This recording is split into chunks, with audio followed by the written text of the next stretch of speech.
Welcome to this Gifts of God Academy mind training. Um, we're taking up that new phrase, mind training. In the text of the Course in Miracles, Jesus actually does call the Course in Miracles a mind training. And he says, well, your mind is very untrained. And we have to get it sort of lined up with new thoughts, new ways of thinking.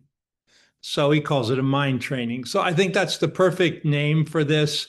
But I also wanted to call it Gifts of God because they are gifts. The things that are in the Course in Miracles are gifts. They're gifts to our mind. They're gifts to our way of thinking. They're miracles. Miracles are gifts, right?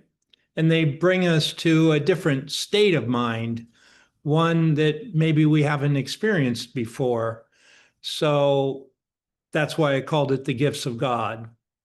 And then, of course, in this lesson 122, you're probably aware, it lists the gifts of God: peace, happiness, quiet mind, certainty of purpose, a sense of worth and beauty that transcends the world, care, safety, the warmth of sure protection always, a quietness that cannot be disturbed, a gentleness that never can be hurt, a deep abiding comfort, and this is my favorite, a rest so perfect it can never be upset.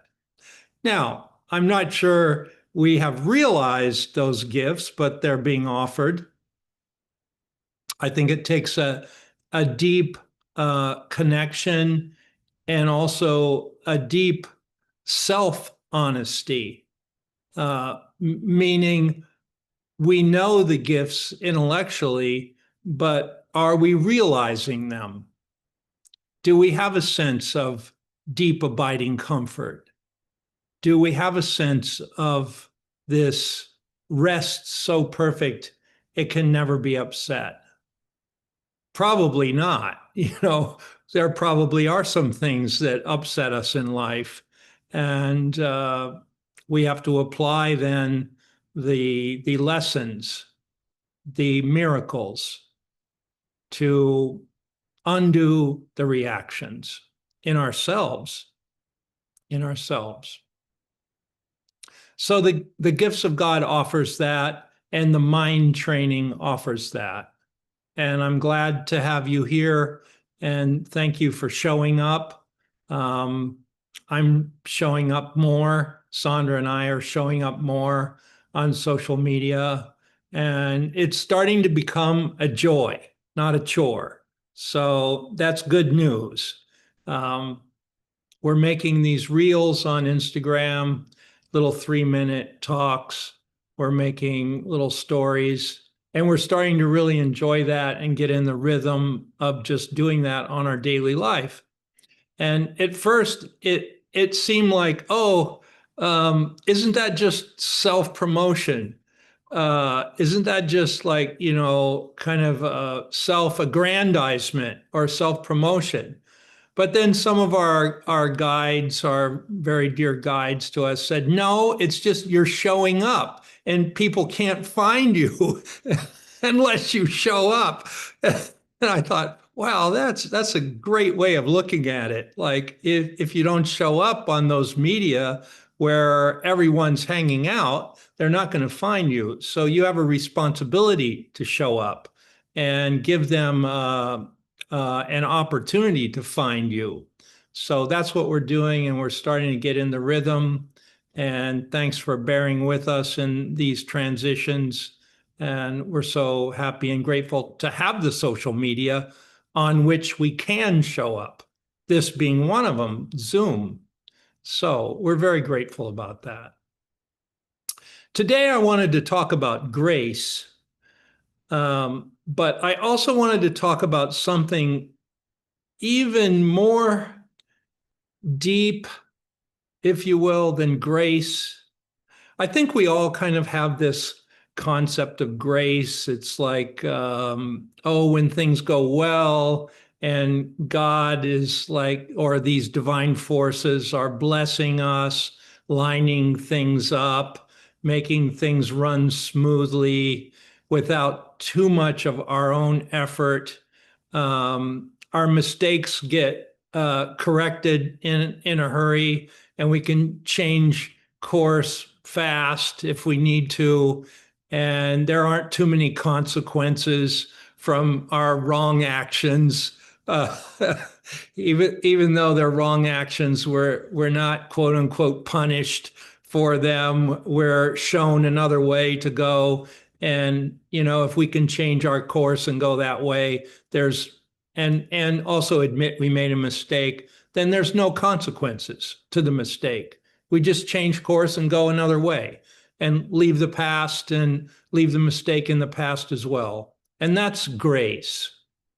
But there's this other word that I think is very important to grace, and that's mercy. Mercy. There's even a lesson in the course that I've been looking at, and it's lesson 235, and it says, God in his mercy, there's that word mercy, wills that I be saved. Now, first of all, there's that word saved. Now, well, saved from what? Saved from our unawareness, saved from our mistakes, saved from any consequences of our mistakes. We're saved. We're liberated. We're lifted out of a bad situation and put in a different situation. And that's the grace, all right, the salvation. But now it says God in his mercy wills that I be saved, or wills that we be saved. So what is this mercy? Sandra and I had this conversation last night. What is this mercy? She even asked me, what this word mercy, what do you think it is? So we were sitting at the altar last night talking about mercy, and then it just became very clear, well, that's the subject today. What is this mercy of grace that's even deeper than the grace itself? And I remember a very famous talk that Tara Singh had given, and he was talking about his years in silence. He had spent some years in silence, 3 years actually, not speaking with the soul. And then when he was coming out of that and he was reaping the benefits of that time, he said he had this realization of the mercy of the universe, the mercy that had given him this space, this time, this opportunity. And he said that he cried. He said when he saw this mercy of God surrounding him, it was very emotional, and he had kind of this connection. He even said he'd never really understood what that word mercy meant until he had this experience. Well, so I was thinking in terms of that word, and we were at the altar last night, and we were also talking about this phrase that we've come up for this Miracles for You training. What is the problem you have not been able to solve by yourself? And that's the very problem where we need the miracle and we need the mercy. We need the mercy. Like the mercy is a solution that you could not come up with by yourself. And it's like God or the life force or the universal intelligence sees that you're not solving the problem and you're also suffering from the problem. You're in an elongated, battle with this problem that's still causing you some kind of angst or pain or suffering of some kind.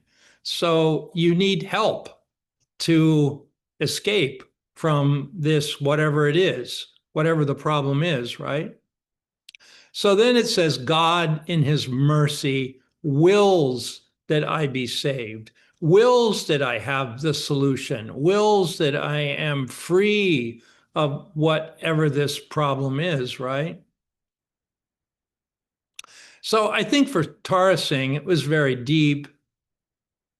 He wanted to take the 3 years in silence because his teacher had encouraged him through many years of teaching to bring the mind, his mind, to a stillness, to an inner silence, right?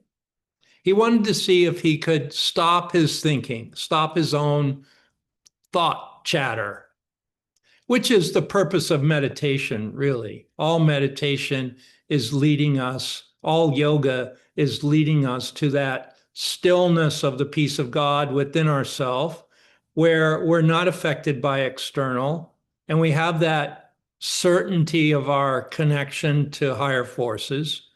And you could call that stillness, you could call that inner peace, whatever you want to call that. Well, that was what he was attempting to reach in his 3 years of silence. And then toward the end, he was experiencing that. And he was also acknowledging that without the mercy of the Creator to give, first of all, give him that opportunity to be in that space, where he could take the 3 years off, and he had the money to do it. And he also had a perfect environment to do it in. I don't know if you've ever been there, but there's this town on the West Coast called Carmel, and it's the most beautiful little town on the sea. It looks like a little Hansel and Gretel community. All the houses are just perfectly manicured and landscaped, and it looks like something out of another dimension. Well, so he spent 3 years in silence in that little town, right? Couldn't have been a more peaceful, perfect environment. And life provided that. And then towards the end of this 3 years of his meditation, if you will, his going within, he started to experience this expansion in himself of making this contact with the stillness, with the silence, with the peace of God. And he said, wow, this is like really the mercy of my Creator giving me this.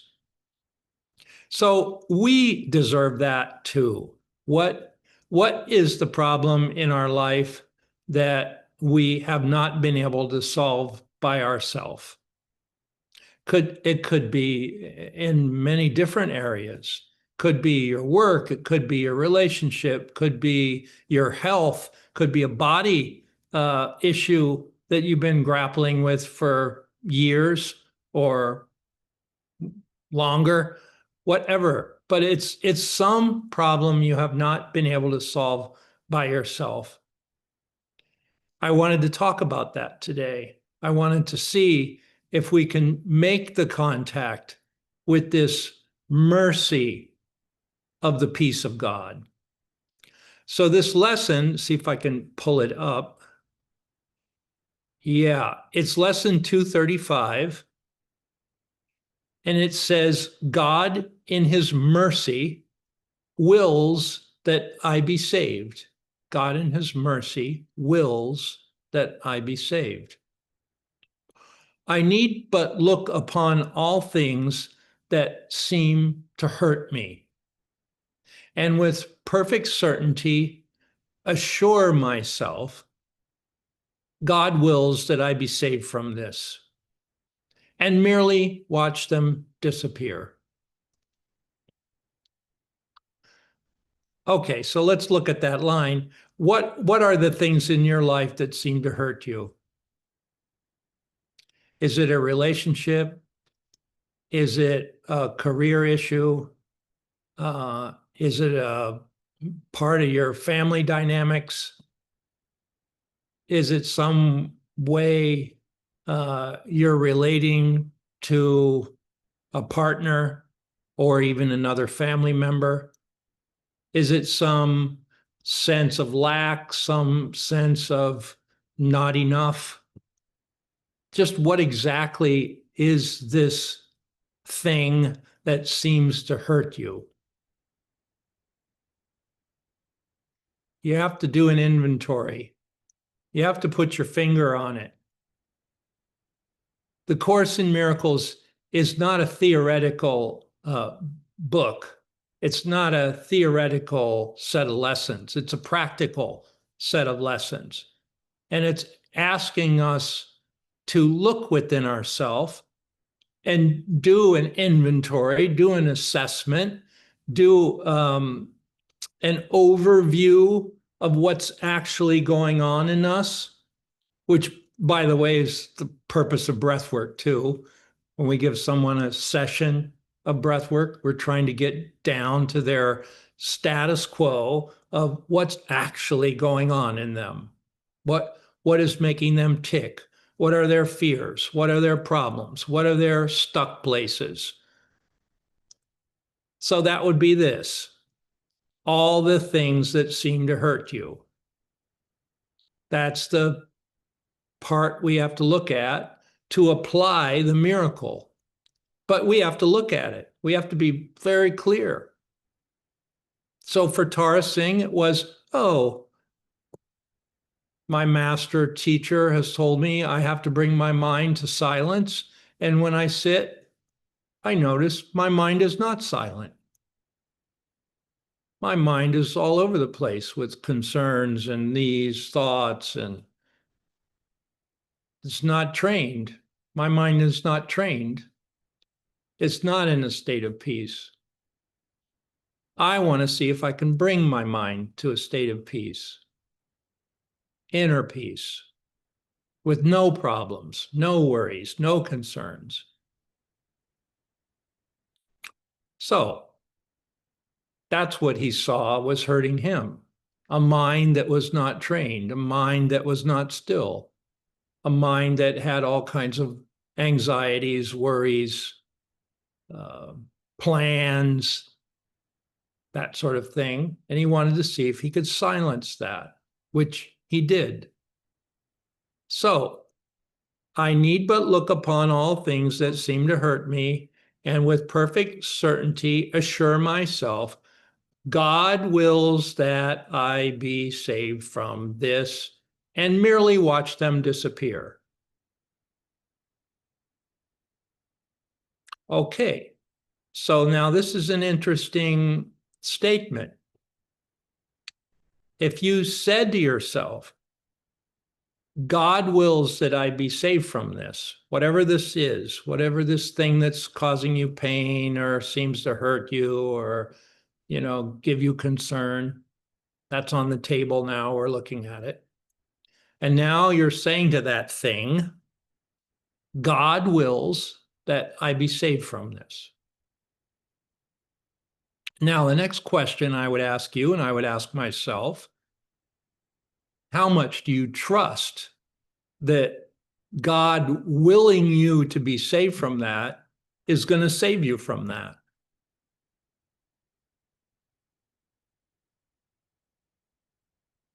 That's where it's stuck. We might say to ourselves, well, I'm sure God doesn't want me to suffer, and God wills that I'm safe from this. But we don't have the trust, we don't have the faith that his will that wants us to be saved from that is going to make any difference, even though we know it's true.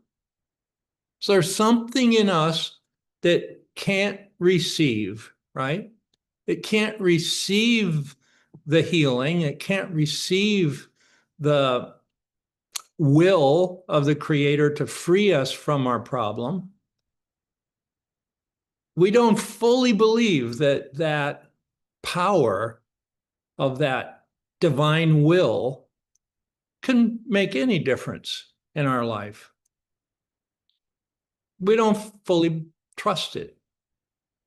And therefore, we can read this lesson 100 times and still have the problem, whatever it is, and still be in this hurt, right? And we haven't received the miracle. Now, this is, I think we would all admit we've been there, done that, right? Been in that situation where even though we know there's this divine higher will that we be free, that we be without the problem, we still seem to have it. So, what is it we have not let in? We could say at least, I see I'm the block. It's not a shortcoming on God's part that I'm not receiving the solution. It's an unwillingness, a stubbornness, a block I have in myself, something I have not let go of in myself that is letting in this force of the divine to solve my problem. Okay, now I want to get back to this word mercy, because this is what Sandra and I were talking about last night at the altar. It's very clear that it uses that word mercy. It's not just grace. I mean, grace is what God gives you to solve the problem, right? If we were in the state of grace, the problem would be solved, but it's not. So we're not receiving the grace. Well, what is going to help us receive the grace? And this is where the mercy comes in.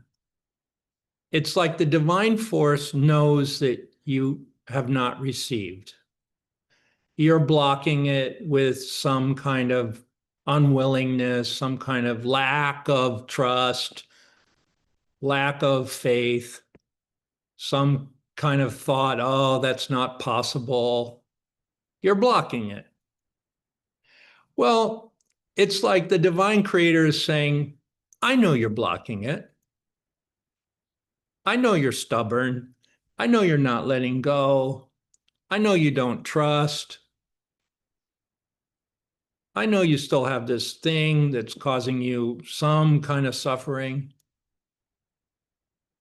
and you can't seem to get free of it. But I'm going to give it to you anyway. I'm going to remove the blocks to the awareness of love's presence anyway. It's not something you have to do. That's the mercy. It's like, when Jesus said, I of my own self could do nothing. I of my own self can do nothing. It's not me working the miracles. It's that mercy of that power of the divine source flowing through me that's doing the miracles. It's not me. It's that other force coming through me. And I receive that force through the mercy, not anything I did. In fact, if it were left up to me, I would be blocking it every step of the way from whatever I haven't cleared in myself. And then here is this merciful force of life, this, call it the Divine Mother, the Divine Father, this merciful force of life that says, hey, wait a minute, you don't have to know how to do it. You don't have to fully let go of all your stubbornness and all your limited thinking. I'm going to give it to you anyway, even if you haven't done the steps. That's mercy. It's beyond our thinking. It's beyond our ability to pull it in, right? It's not reliant on our abilities. It doesn't rely on our abilities.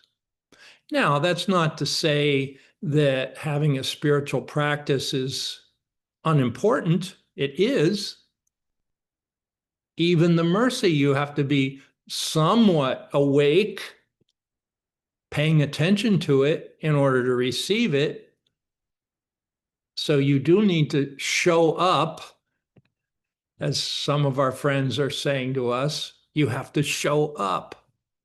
You have to show up to receive the mercy with open hands, with empty hands. It's like you're saying, okay, I'm showing up. I haven't been able to pull it in myself, but now I see it's not my ability that can do that. It's not what I know that's going to do that. It's coming totally from a place of the unknown. It's a gift. It's a gift of God given to me.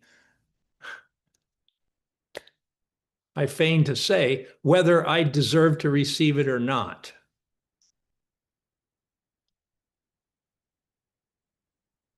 It doesn't rely on you thinking you deserve to receive it or don't deserve to receive it. Your personal I could still be raging. I'm not worthy. I'm not good enough. God doesn't love me.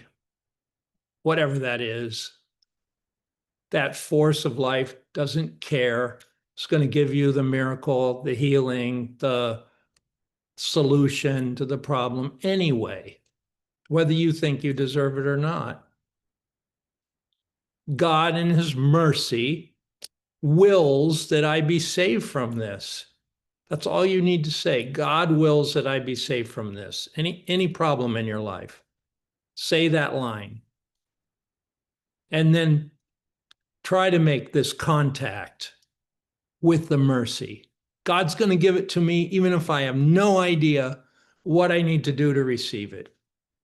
In fact, all the things I did to receive it didn't work anyway. So I'm going to stop doing all those things and just be quiet, be still. Let the divine creator give me the mercy. I deserve it.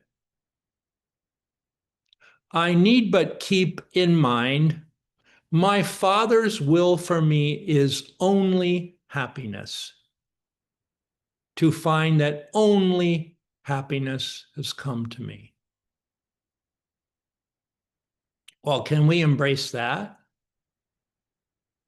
Lesson 101 says God's will for me is perfect happiness. Can we embrace that? And now this is even going even deeper. It says God's will for you is only happiness, only. Like there aren't problems in that. You have no problems when you're with that will of the Creator for only happiness. You can't have a problem in that vibration, in that frequency. Now you're going to find yourself saying, yeah, but I have this situation. Yeah, but I have that situation. Well, maybe you do. But are you applying this statement? If it's a situation you have not been able to overcome and it's a source of hurt or problem, God wills that I be saved from this. And then can you trust that that power is coming to you to dissolve it? Most of us are unwilling to receive it, and that's why we don't receive it. We don't think we deserve it. We don't think the power can actually do it. We don't think God is powerful enough to solve my problems. So we have to readjust our thinking here. This is the mind training part. I am determined to see this differently. And I know I've had a habit of blocking things, blocking the miracle.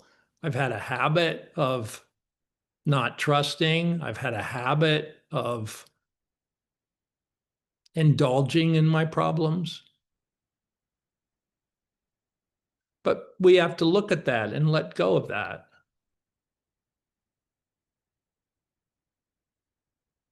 I need but remember that God's love surrounds his Son and keeps his sinlessness forever perfect.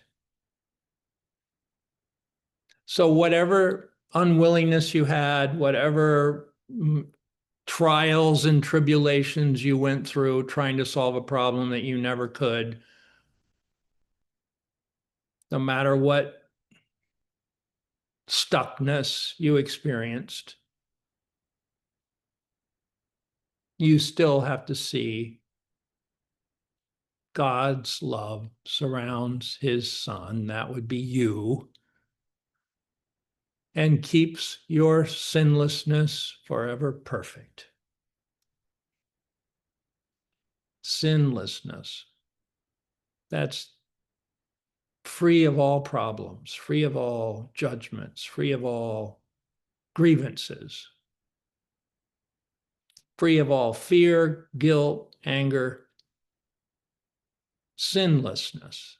It's all pervasive. It's huge. God's love surrounds his son and keeps his sinlessness forever perfect, to be sure that I am saved and safe forever in his arms. In his arms. You could say, well, the Divine Mother's arms. I like that too. I even have a line in one of my odes that says, you, meaning the Divine Mother, encompass me in totality. That's like the wholeness of the universe. You encompass me in totality and hold me in your arms that never sleep. There it is again. I'm saved and safe forever in his arms. I am the son he loves, and I am saved because God in his mercy wills it so. This is like an invocation, it's like we're invoking the divine creator and the forces that created the whole universe to come to our aid in whatever solving of a problem we have.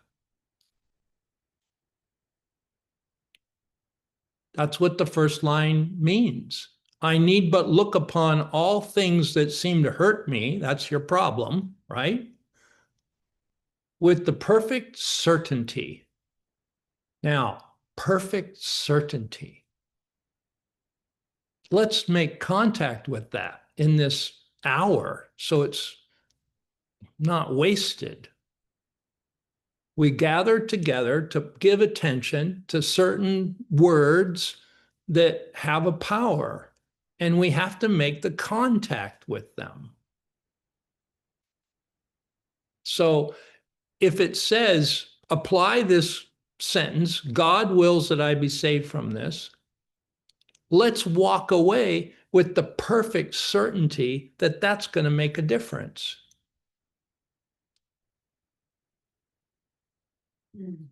Let go of the doubt that the power of the divine creator, well, maybe it can move planets and worlds and oceans and all that, but it can't help me in my little problem. That's the way the ego thinks. Oh, wow, the divine creator, it could create universes and galaxies and star systems and planets that don't collide. But my problem, oh, it's too big to solve for the divine creator. The divine creator it can't really solve my problem. Well, that's because we don't have perfect certainty that it can. And on this day, in this hour that you're listening to this, let's see if we can make the contact with that. Let go of our unwillingness. See it differently. The miracle is here to help us, but we got to cooperate. God in his mercy wills that I be saved from all problems, all stuck areas in my life, all resistances.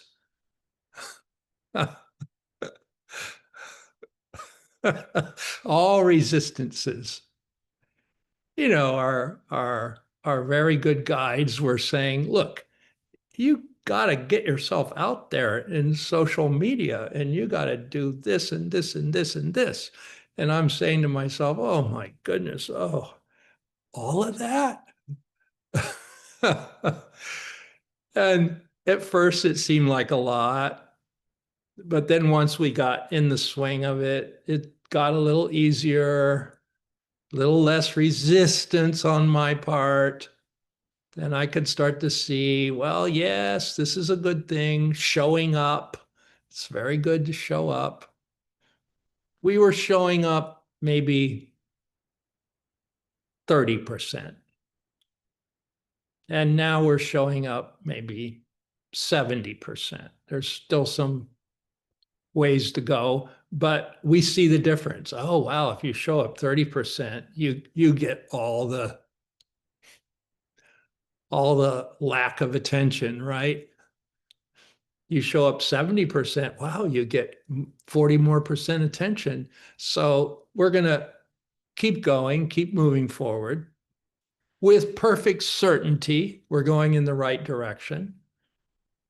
And anytime we have a complaint or, oh, I don't want to do that, or, oh, it's too much. No, God wills that I be saved from this way of thinking. And change your mind. Get with it. And watch your resistance disappear, it says. I need but keep in mind my Father's will for me is only happiness. Only happiness. To find that only happiness has come to me. So we're actually starting to feel good doing Instagram reels. I've even got Sandra Ray feeling good doing Instagram reels. She says, oh, can we make a reel today? I say, yeah, okay, let's do it. They're pretty good too. So look, whatever. Everybody has their own area where they're stuck. And only you know that. Only you know what that is. And you have to take this lesson and apply it to that. I need but look upon all things that seem to hurt me. Okay, so what are the things in your life that seem to hurt you? And apply this lesson. And the mercy is there. God in his mercy wills you be saved from that. And that's a power. That's a force. That's a certainty. God wills that I be saved from this. Those words have power when you give them the power. When you show up, so, okay, so you're asking us to show up on the social media. Now I'm asking you to show up. I'm asking you to show up and get the power of truth. You know, Babaji said, truth, simplicity, love, and service are the four pillars of a happy life. Well, there's a reason why he said truth first. Om Namah Shivaya. That's the power of the word, the true word.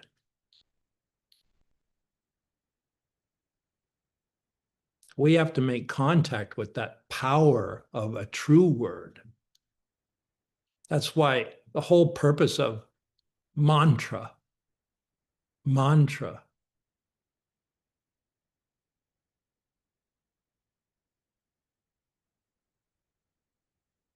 it's like, what do you put in your mind?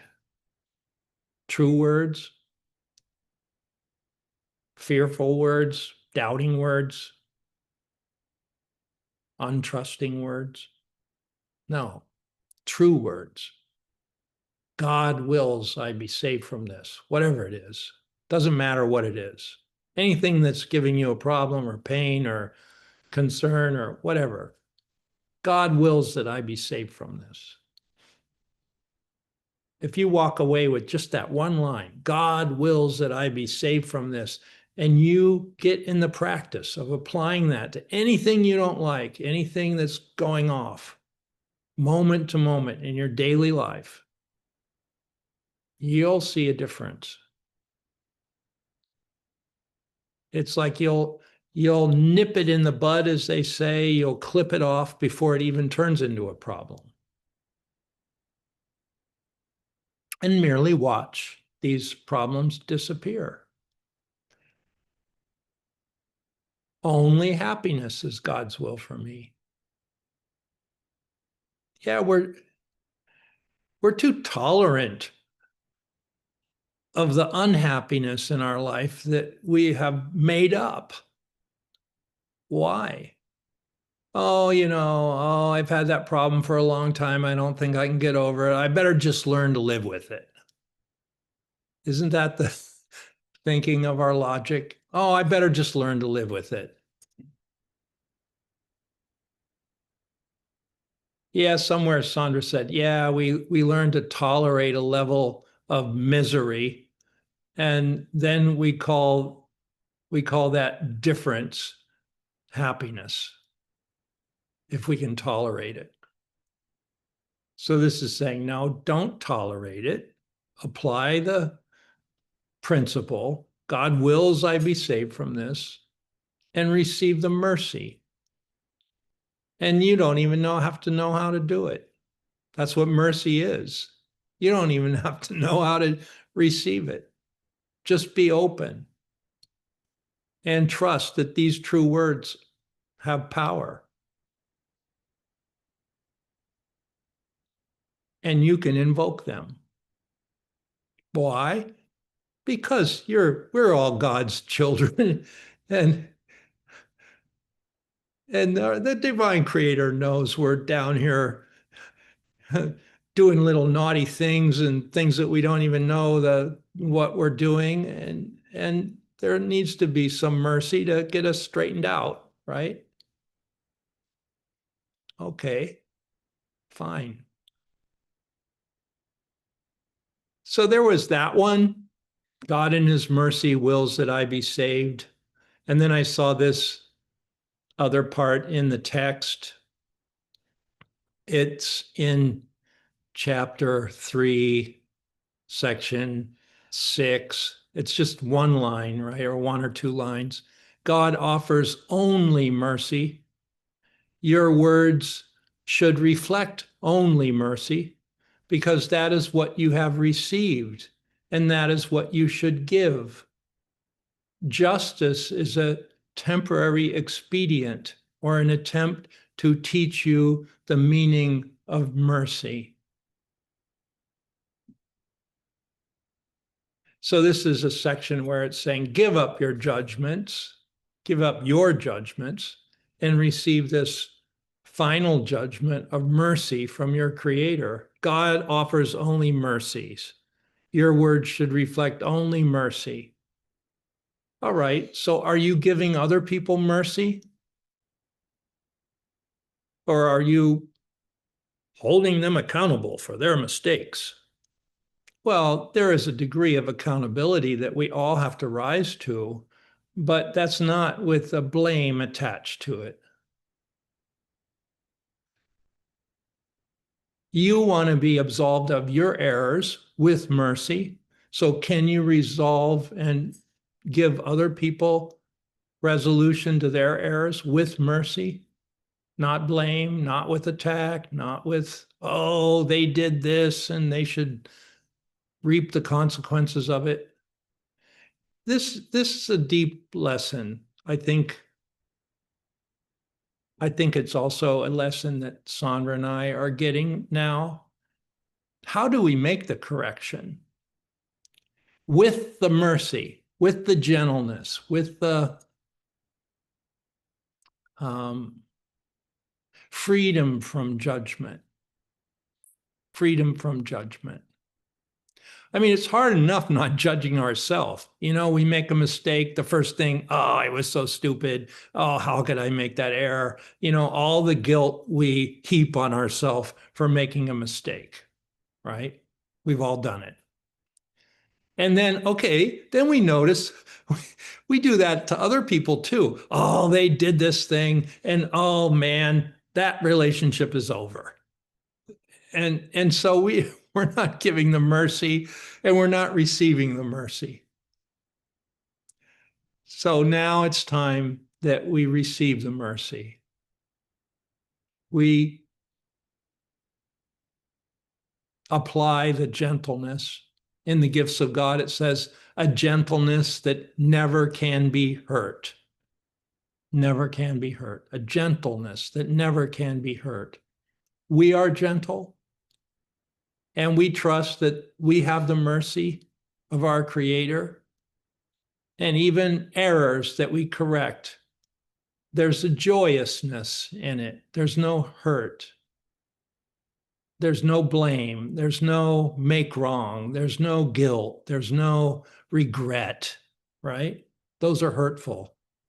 So we receive this mercy. We make the correction. It's very gentle. It can't be hurt. And we offer that same gentleness when maybe we're the one seeing someone else's error, and we're in a position to help them correct it, which is what we're doing all the time when we give people breathwork sessions. They're coming with their errors, and now we have to help them correct it in the mercy of this energy, right? With the least amount of pain and suffering. Yes, you have to change your mind. You have to change your thought. You have to make some correction. But can we do that with the love of correction, with the mercy of correction that our Creator gives to us? Looking down, scratching his head, oh boy, those kids, they don't know what they're doing. And it's causing them a lot of pain. And like now, we've got to give them something to turn themselves around and help them to not feel guilty about it and give them the mercy. So I think we can. I think we can embrace this concept of mercy. And also, God wills that I be saved from this, right? That's that line. Anything you're experiencing, any pain, any problem, any glitch in your daily affairs, just immediately think of that. God wills that I be saved from this. God in his mercy wills that I be saved from this. And see what happens. You don't have to trust me. Test it out. It's applicable. It's like Dr. Shukman told Tara Singh, the Course in Miracles is not to be learned, it's to be lived. You have to apply it. It's not a course of study that you learn. No, you have to live it. You have to apply it. You have to test it out. Does this work for me? Well, first, are you even doing it? It says, apply this lesson. God in his mercy wills that I be saved from this particular problem in my life. Are you doing it? Are you practicing it? Are you not missing the opportunity? Because it's an opportunity. Every time you go off, your mistakes are your best teachers. If you can get this lesson, God in his mercy wills that I be saved from this. Every mistake is like a catalyst to remember that line. It's like, oh, wow, there's another mistake. I can make contact with God's mercy. Then it can be joyous. Oh, another opportunity for do a story in a reel. Yay! I did one this morning on Walt Whitman. there's this poet I really love, Walt Whitman. He's one of our greatest poets here in America. And he has this poem called Song of Myself. At first, you think he's talking about himself, right? Walt Whitman. And indeed, he is. But he's really talking about his higher self. You know, he's really talking about the Christ self in this poem. And it starts out something very beautiful. I think it's the strongest invocation in any poem ever written. He says, I celebrate myself. Celebrate. Like at first you think, oh, is it Walt Whitman he's celebrating? No, it's his higher self. It's his Christ self he's celebrating. He says, I celebrate myself. And then every atom, let's see, I celebrate myself.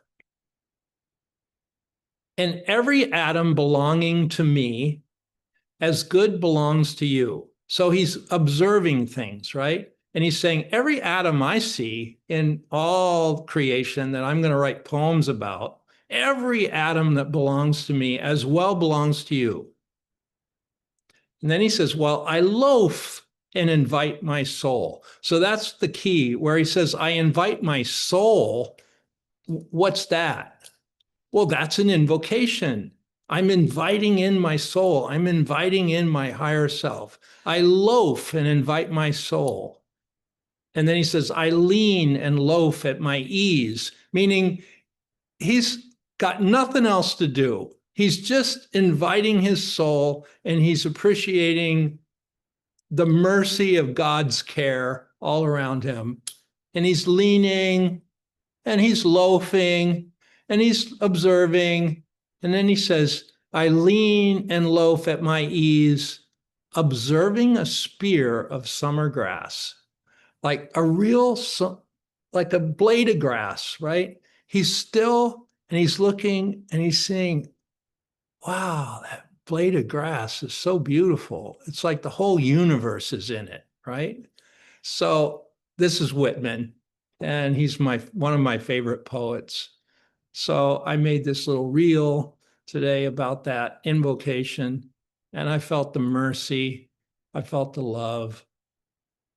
So this is what we're all after, to feel the love of God within me now, all the time, which means you don't have any problems.